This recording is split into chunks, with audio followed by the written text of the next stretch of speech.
How to find owners of vacant houses. Hi, this is Ty, aka the Flip Man. I wanted to give you an abbreviated version of this particular Flippinar where I removed the beginning part where I go into who I am and so on. And also I removed the ending part where there's a question and answering period for the people that are there live on that particular Flippinar where I also analyze deals. So this is mainly for Facebook, but if you're on YouTube, you'll see it also. The long version is still available on YouTube. It's over an hour and a half if you want to take it all in. But I want to give you the nuts and bolts of the actual topic, and hopefully you'll learn from it. So if you're on YouTube, please subscribe to my channel. Turn on the notifications so you're alerted whenever I upload new videos, and like the video. Also, if you're on Facebook, like the video. But again, how to find owners of vacant houses. Enjoy the video, and I will see you on the flip side. Locating owners of vacant houses. This is one of the freeways that I discussed last week, and we're going to go into a little more detail on it. Obviously, the easiest way to do that is just driving for dollars. Now, you can buy, I guess, lists that say they're vacant. I'm not sure how accurate that is. Maybe they're getting the list downloaded from some type of mailing source that verifies vacants or whatever. But generally speaking, those are I prefer houses that are vacant over houses that are being lived in, even though I've done a lot of both. But they're just easier to wholesale because buyers generally, for the most part, need to see the house. And so if someone's already living there, whether it's the person that's trying to sell the house, which I've done those, or somebody just living there, I've done that, but the owner doesn't live there or they're renting it out. I've done those. So vacants are easier to do for a number of reasons. And that's probably the main reason. Obviously, if it's vacant, the chances are increased greatly that there's going to be some motivation and sometimes a high level of motivation to sell the property. So let's get into some of the I guess the nuts and bolts of it. So identifying a vacant house. Obviously, some of them are standing out like a sore thumb. Sometimes you won't know that they're vacant because, you know, whoever owns it keeps the property up and just to make it appear to still be occupied to keep, I guess, vandals out or whatever. So obviously the first one is boarded up. That's obviously vacant. Sometimes you'll see a house, the lawn and everything is still taken care of, maybe boarded up, but it may not be, and there are no curtains, but you can see straight through the house that no one lives there. Now, I've been fooled like that once. A house appeared to be vacant. You could see right through the house. You see there was no furniture in the part of the house that you could see in, and walked up and the person opened the door. Can I help you? The only thing you could say, I thought the house was vacant. You know, I buy houses, and we were just looking for some houses in this area. So I was just totally shocked. But that's one of the ways, obviously, you can identify that. You see right through. So you might want to look, you know, that could be a crapshoot, but most of the time I'm right on that. Like I said, it's only one time that I can remember where I thought it was vacant and it wasn't. Oh, I'm sorry, it was another time also where the grass was really high and I thought it was vacant, but it wasn't. It wasn't vacant. So I was going to go to the next point here, but no lawn care. So that doesn't automatically mean that it's vacant. It's just you probably got a lot of mad neighbors that this person is not taking care of their lawn and uglying up the neighborhood.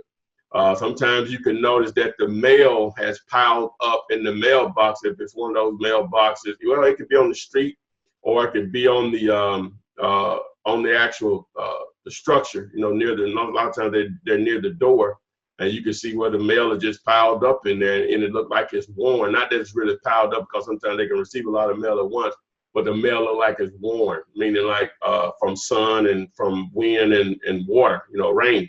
So that's another identifier. So that's just simply identifying what a vacant house appears to be, and sometimes they may not actually be vacant, so be aware of that.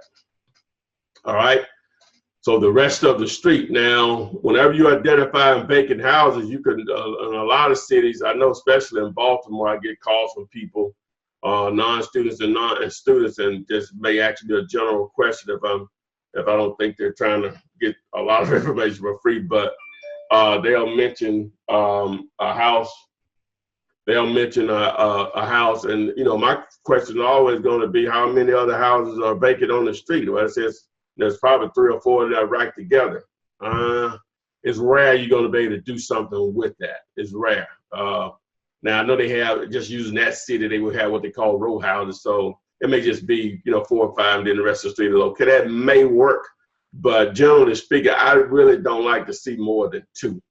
Maybe 3, depending on how attractive the street is and what part of town. But if we're talking blue collar, quote unquote, maybe in the hood, then when you start seeing 3, because what you have to think about is whenever you're a potential buyer / cash buyers, investors roll up, they're going to see the same thing. So that's not something that's attractive. Just identifying a particular area that someone wants to invest in. So I'm looking for how a streets, a block where, there may be one, one other, or maybe possibly 2 other houses that are vacant. All right, so the neighboring houses. All right, now you may only have that one house that's vacant, but that's either the street is everybody's keeping up their lawn. Is some consistency there? Everybody seems like they're taking care of the properties, painted, so they just, and it may be quote unquote the hood or blue collar area, but they're taking care of their street. Maybe this next street over might be horrible, but their street, everybody's, taken care of. So, okay, that's something I'm going to look into. But if it's a street where there's trash everywhere, got furniture out front, people hanging out on the street, then I'm probably going to pass on that. Again, when your investors roll up, they're going to see the same thing, and a lot of times they're just not going to be interested in something like that. So you're probably wasting your time on things unless, now, let me just say this. Let me back up.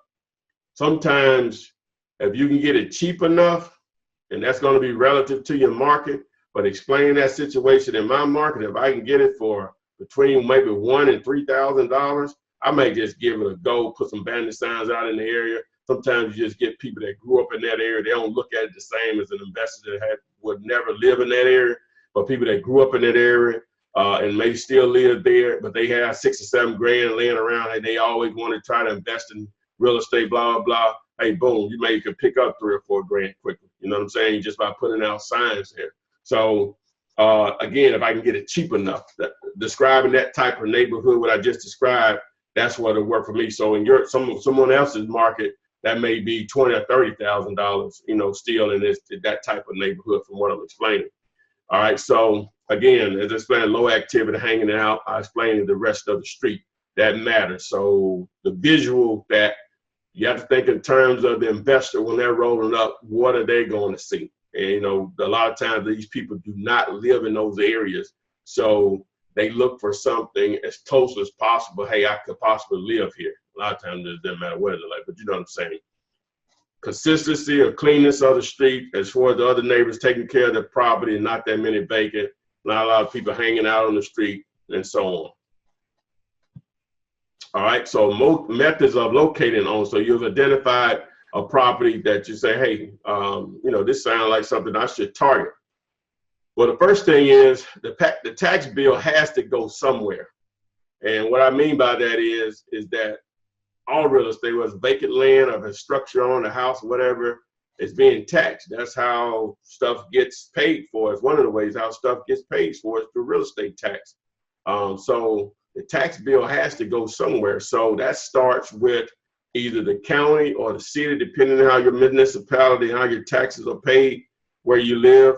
But normally you can find this stuff online. Now, a lot of those websites, those governmental websites, whether it's a city or county or state, they're not always user friendly, and they're going to be a lot different from your county, your city, my state. They're just going to be different. So some people are a little bit more savvy, a little bit more, I guess, used to trying to figure out how to locate stuff like that on the internet, and others are not. So I understand it.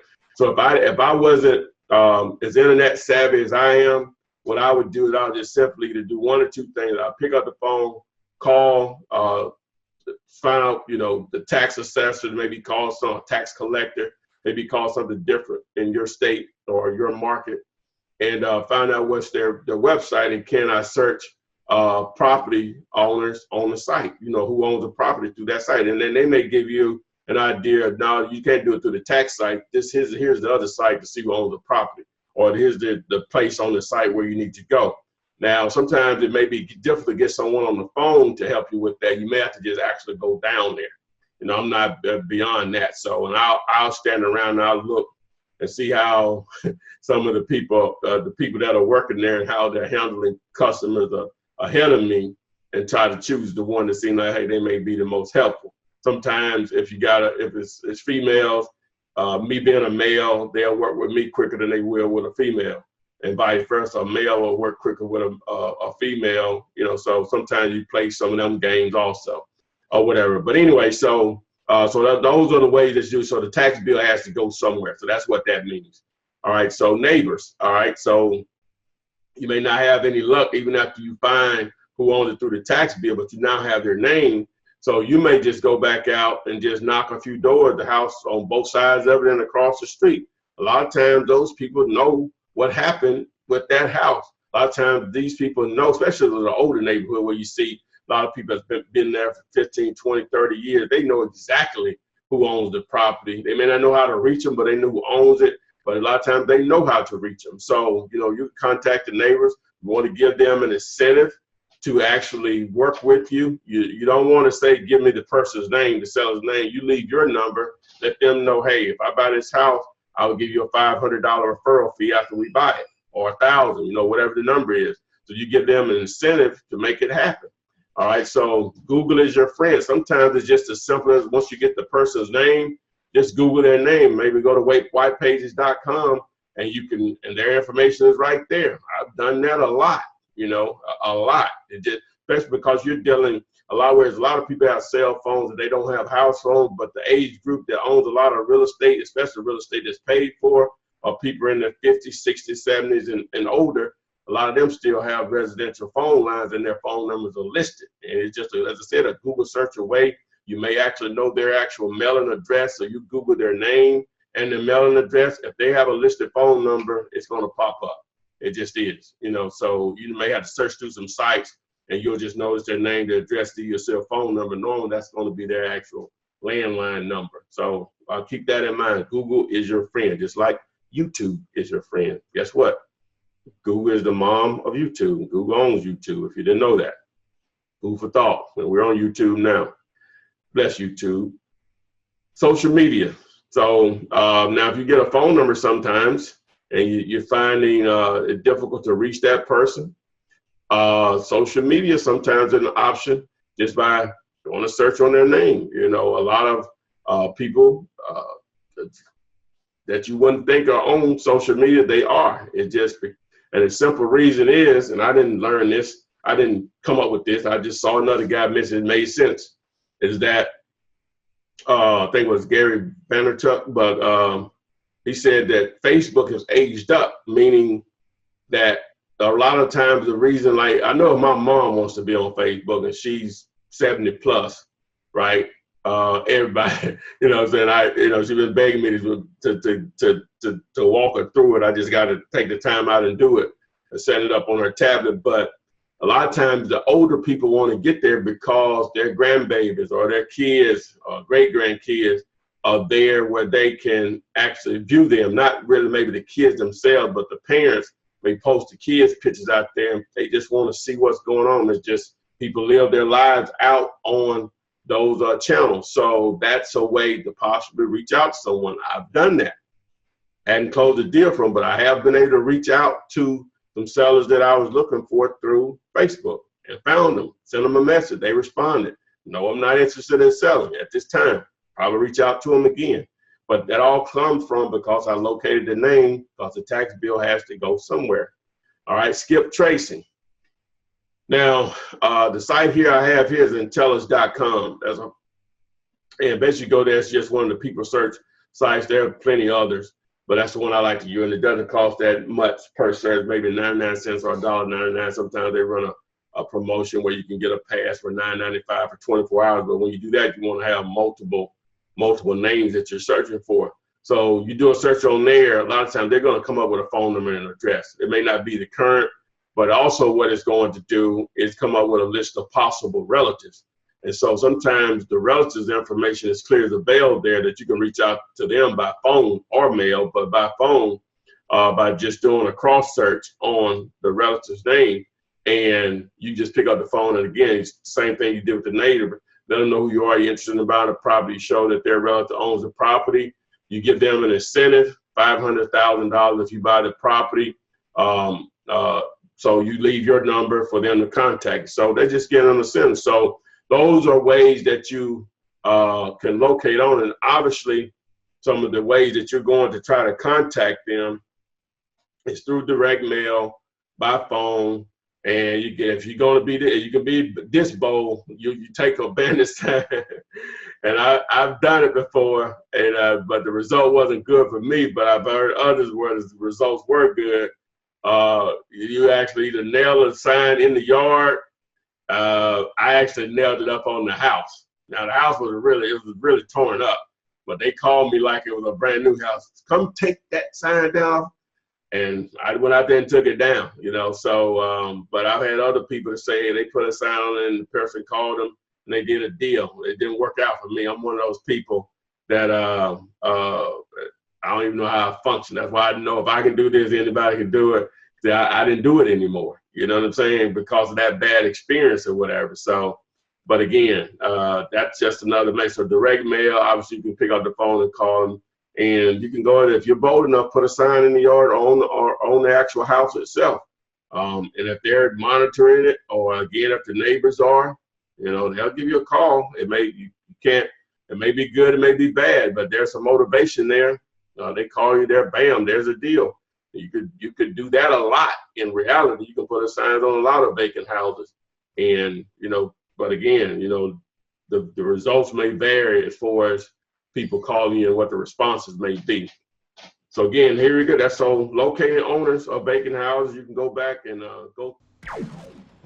Thanks for watching the video. I hope it helped. Please remember to like the video if you're on Facebook, like it on YouTube, but also on YouTube, subscribe to my YouTube channel and turn on the notifications so you are alerted whenever I upload new videos and when I actually go live on YouTube. So again, thanks for watching, and I will see you on the flip side.